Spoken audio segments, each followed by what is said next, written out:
Watch this $100,000 hardscape project from beginning to end. In this project, we did the driveway, walkways around the house, and basically the entire backyard. Our plan coming in here was to do the front portion of this project first and then move on to the backyard after. Typically, you want to start from the back to the front. The main reason we decided to start from the front was because there's a pool and an outdoor kitchen in the backyard, and that area wasn't ready for us yet. Either way, we had good access to the backyard even after doing the front portion. When starting a project, our first steps are to bring in all of our equipment. That includes skid steer, dump trucks, and all the little tools that are necessary. Then we start with the demolition. In this case, it was just to break the old concrete. Once the demolition is complete, we move on to excavation. And for our excavation, we're going down 12 inches. The terrain here in the Bay Area is very versatile, so we like having a good base for our projects so they can last the test of time. Once the demolition and excavation process is complete, we add our geofabric and we start to push in base rock. Another important step before doing base rock is running sleeves. We're only doing pavers, but the landscape guy still needs access to low voltage and irrigation. This is an important step because if the landscape guy does not have access to water and lighting, the owner is going to have to water by hand using a hose and use solar lights. That is no good. Once we have our base rock all laid out, we begin the compaction process, and we use a 1,000-pound compactor, which you will see later on. After the compaction process is complete, the actual paver laying process goes quite fast. I've said before that everything before and after laying down the pavers is the hardest part. You want to make sure you have a proper base, and at the end, you want to make sure your work looks as clean as possible. At this point in the video, we're about 90% done with the driveway. First, you saw us shape the driveway. That means we cut the pavers and give it the shape. Second, you saw us do the concrete for the edge restraint. Over time, we have perfected this edge restraint. We have a solid concrete footing with piers plus rebar, and this ensures that the project will stay tightly together throughout time. Once that was done, we do the compaction process on the pavers. We compact once with the vibratory plate and then again, but with polymeric sand. We use the Alliance Gator sand. This stuff is real strong and it's the one we like using the most. We finished this first part before Christmas and New Year's time, which was perfect. Then we start again with the sides of the house. It's basically the same process over and over and over again. Base rock, bedding layer, laying down the pavers, cutting, concrete, and compaction. That's just how it goes. A common question that pops up is what is better, concrete or pavers?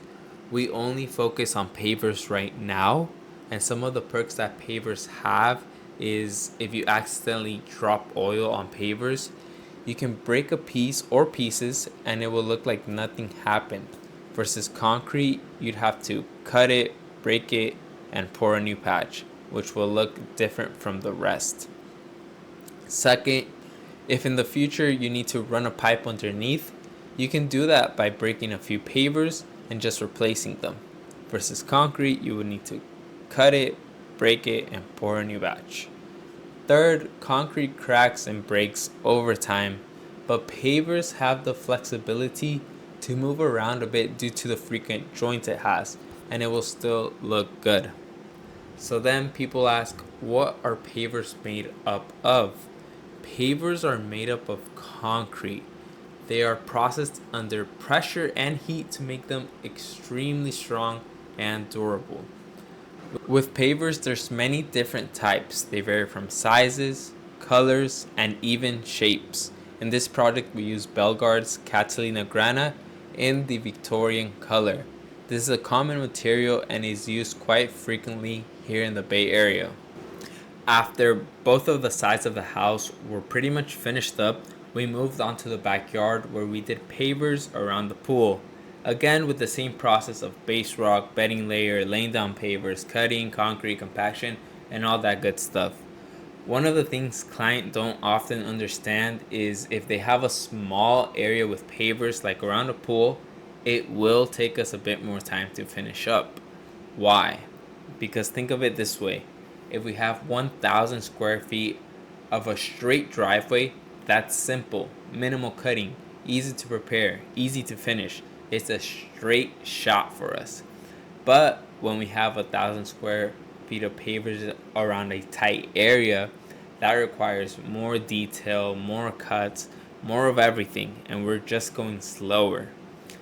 So after the back was prepared, we had to prep the street approach. Originally, this was going to be pavers as well, but the city said no, no, no.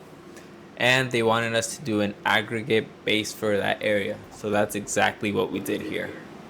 After we finished the street approach, we went back to work on the backyard. Our plan was to finish everything, but the inspector saw the drains that were set up in between the house and the pool and wanted those drains tied into the sewer line.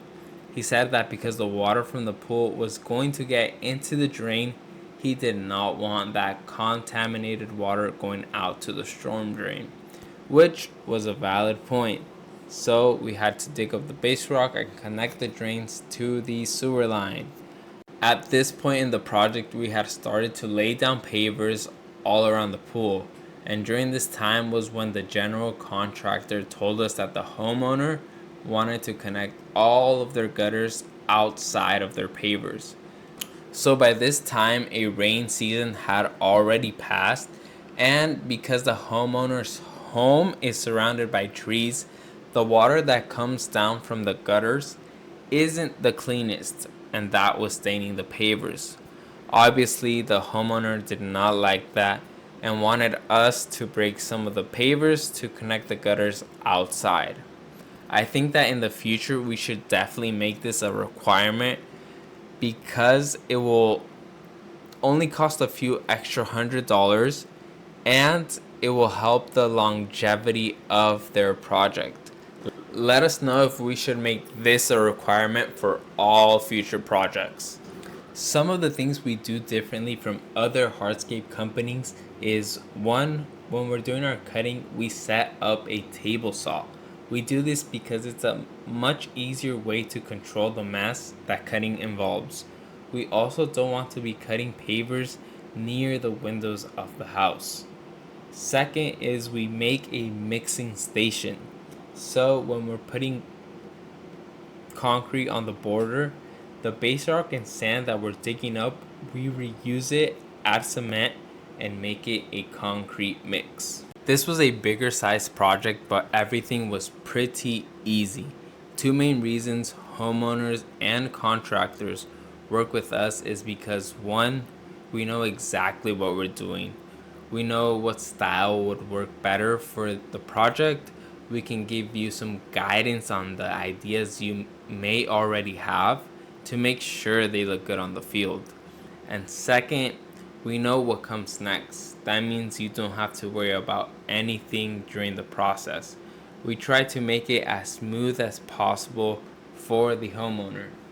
At this point in the project, we were about 60-70% done with the backyard.